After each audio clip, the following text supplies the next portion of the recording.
সুযোগ নেন, ওই সুযোগটা কাজে লাগায় নারীর জীবনটা ধ্বংস করে দেন, যেমন না আমার সাথে আপনারা সবাই করছেন। আপনারা তো চাইছিলেন জানি আমি শহর ছেড়ে জায়গা না চইলা যাবো, আপনারা সবাই ভালো থাকেন। শুনুন চল। ফাতেমা, তুই কান্না করস না, আমাকে এই কান্না কে শুনবো না।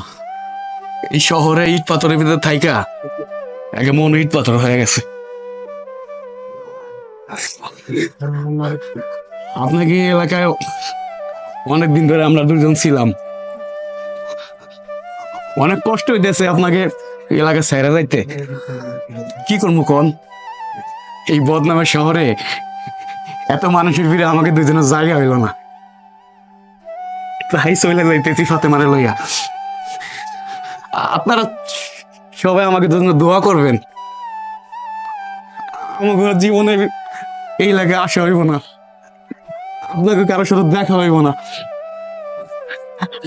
আমরা দুজন যদি আপনাকে কারো কষ্ট দিয়ে থাকি আমাকে মাফ করে দিবেন, মাফ করে দিবেন। হ্যাঁ মোমিন ভাই, আপনারা এখান থেকে চলে যান, এই শহরে থাকেন না, এই শহরটা বেশ একটা ভালো না, আজব একটা শহর মোমিন ভাই। দেখতেছেনই তো মানুষ যে যার ইচ্ছার মতো চলতেছে, যা ইচ্ছা তা করতেছে।